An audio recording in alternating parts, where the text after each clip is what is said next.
Tuesday of the fourth week in Ordinary Time. A reading from the second book of Samuel. Absalom unexpectedly came up against David's servants. He was mounted on a mule, and as the mule passed under the branches of a large terebinth, his hair caught fast in the tree. He hung between heaven and earth, while the mule he had been riding ran off.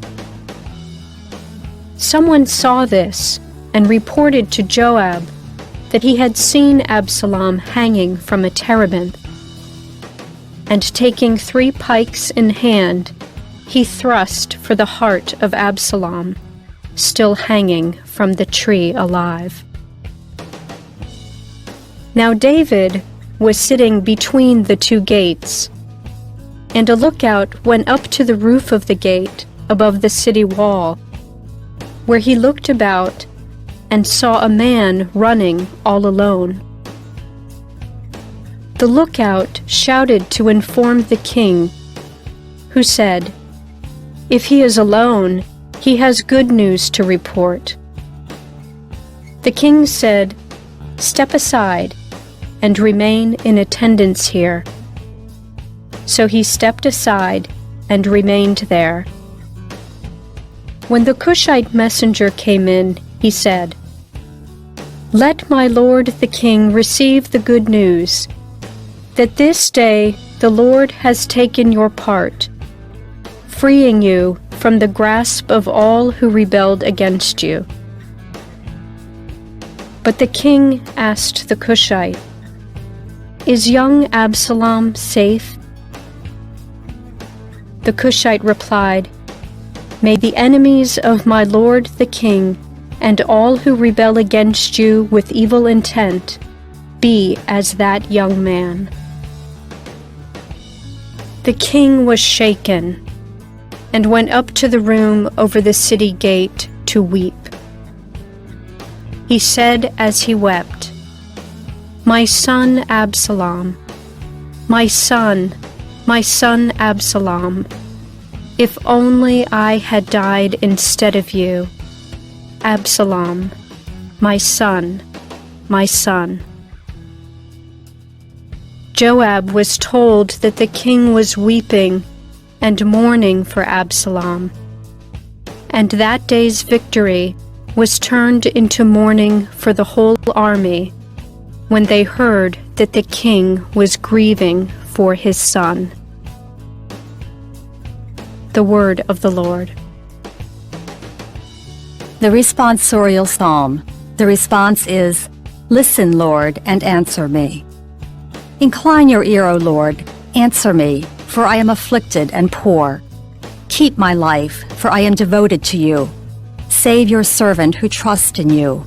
You are my God. Listen, Lord, and answer me. Have mercy on me, O Lord, for to you I call all the day. Gladden the soul of your servant, for to you, O Lord, I lift up my soul. Listen, Lord, and answer me. For you, O Lord, are good and forgiving, abounding in kindness to all who call upon you. Hearken, O Lord, to my prayer, and attend to the sound of my pleading. Listen, Lord, and answer me.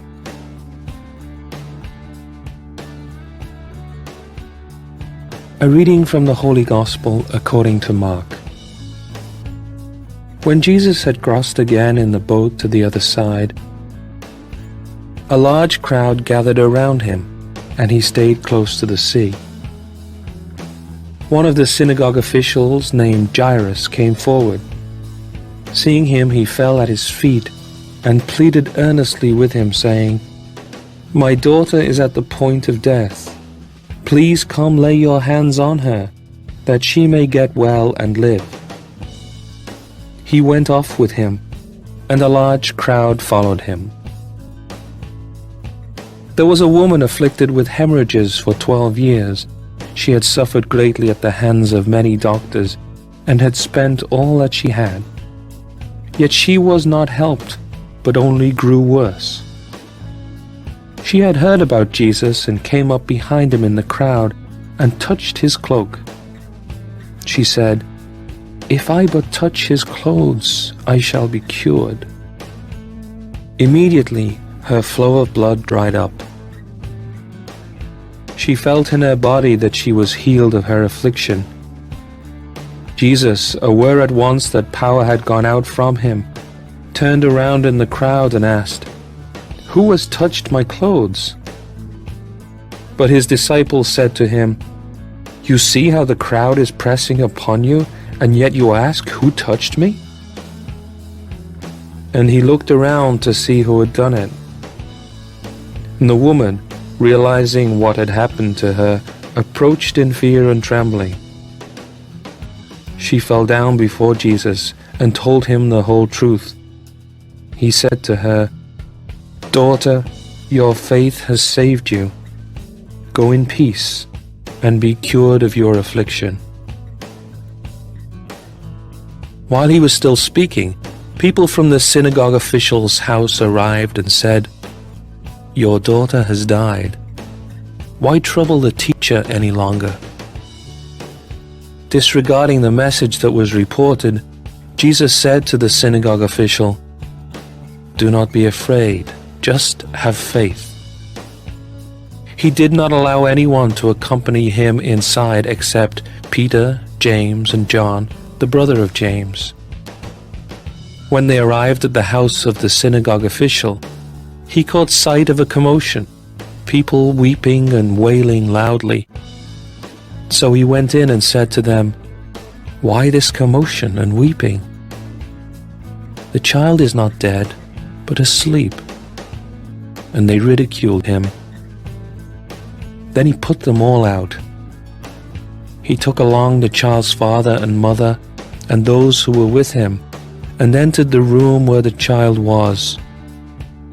He took the child by the hand and said to her, "Talitha koum," which means, "Little girl, I say to you, arise." The girl, a child of 12, arose immediately and walked around. At that they were utterly astounded. He gave strict orders that no one should know this, and said that she should be given something to eat. The Gospel of the Lord.